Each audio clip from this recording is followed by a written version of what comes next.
galing kami sa Giwan, sa Eastern Samar. Supposedly doon unang naglandfall si Typhoon Yolanda.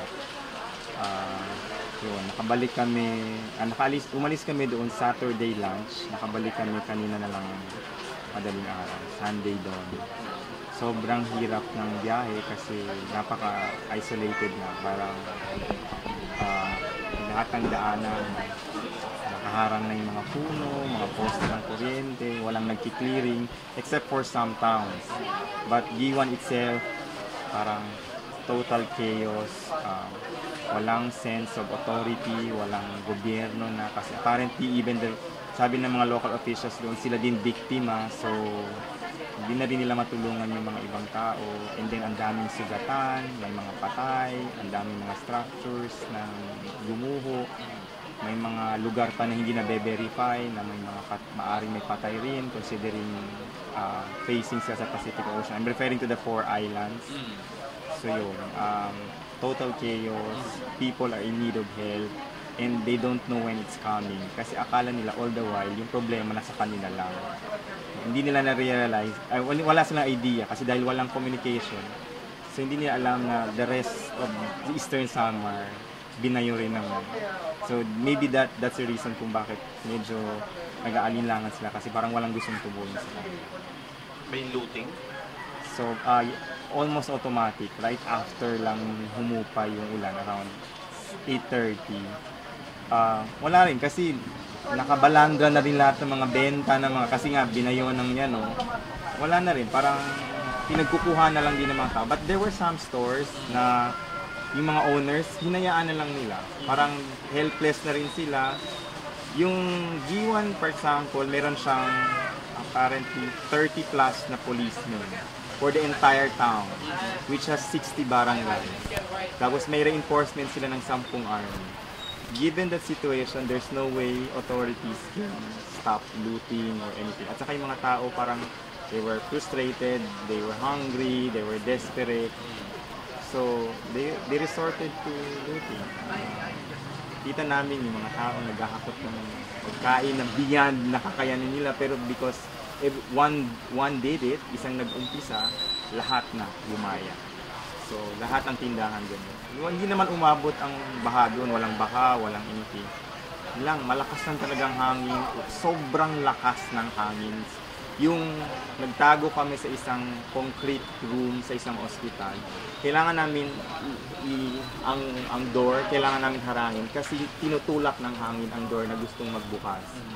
Ganun siya katindi. Tapos kahit yung mga concrete houses, concrete structures, much more yung mga bahay na made of light materials, lipad lahat. It was like Katiil all over again, but much worse.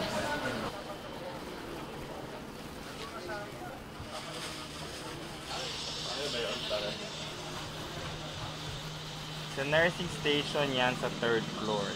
Dito sa left kaming room pumasok.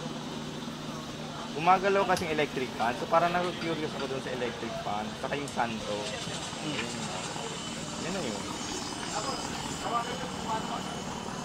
Para sang ginadada.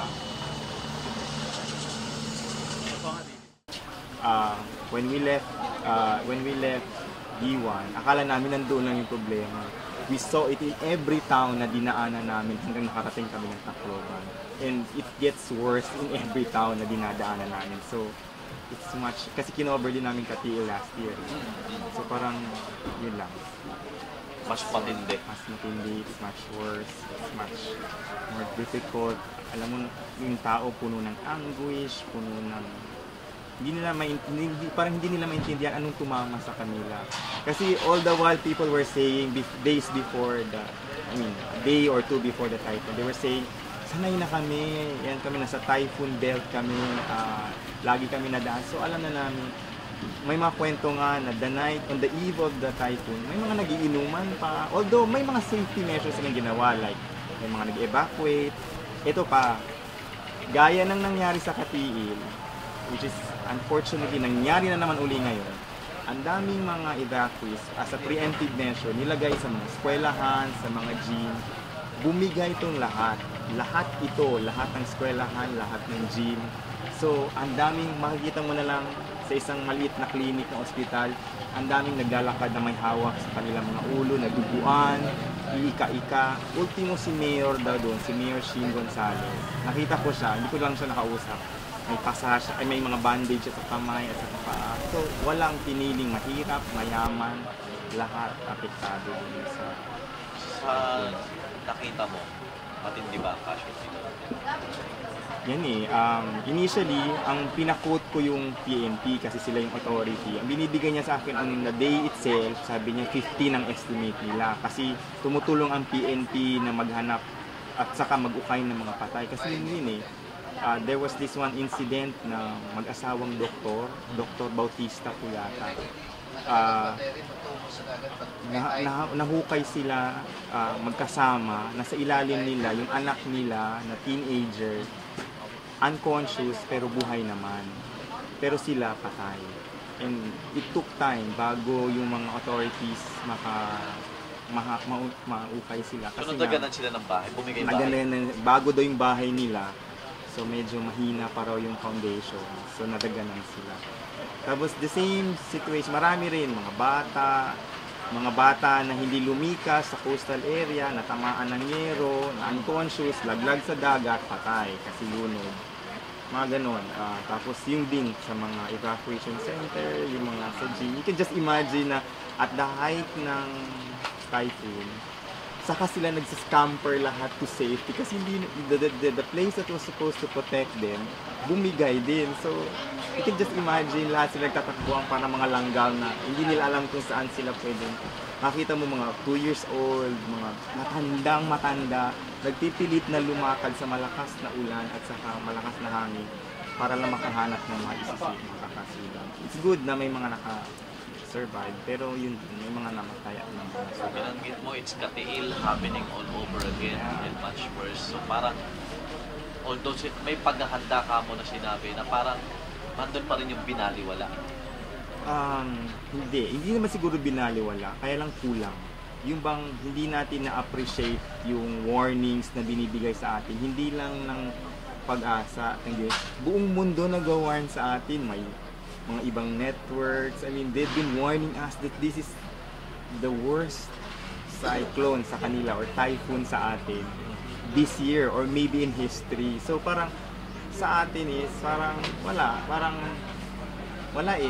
the system itself natin, hindi lang siguro sa Eastern Samar, everywhere else, ang laki ng kailangan ng ma-improve. So, at saka plus the fact na I could sense a bit of complacency sa kanila kasi parang sinasabi na sanay na kami, ganun-ganun. So, hindi, in short, sanay na kami, bayuhin man kami ng bagyo, gaya ng noon, alam na namin gagawin natin. Pero hindi nila in-expect na ganito katindi. Lagi nila sasabi, this is the worst, this is the first time, we never expected this to happen. But, magtataka ka bakit? May warnings I mean, di ba, winarningan So, ang iba nagsasabi hindi daw nakaabot sa kanila or they did not appreciate it as much as we did, siguro. So, naging complacent sila.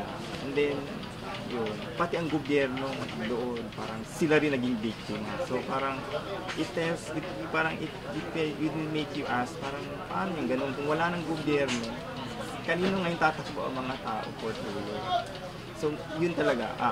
Gusto kong iparating, napaka-importante talaga na kailangan ng mga taga-G1. Pagkain, tubig, gamot, anti-tetano, at saka formalin. Kasi yung mga namamatay doon, iba nililibing na lang kaagad. Kasi di na nila pwedeng walang embalsamo, wala ng embalmer, wala ng... Yun lang yung 4 na bagay na pinaparating nila. They were hoping na kami media makalabas ng G1, ma-relay yung information. Kasi walang dumarating anything as of this time, as the last time we were there. So yun, ang akala kasi lang nila, sa kanila nangyari yung trahedya. So, di nila na-appreciate na siguro, pag kami rin, na-realize namin nung dumating na kami dito, na matindi rin pala ang buong Eastern Samar. Pero yun, kawawa ang mga taga-G1. Kailangan na kailangan nilang tulad. Paano?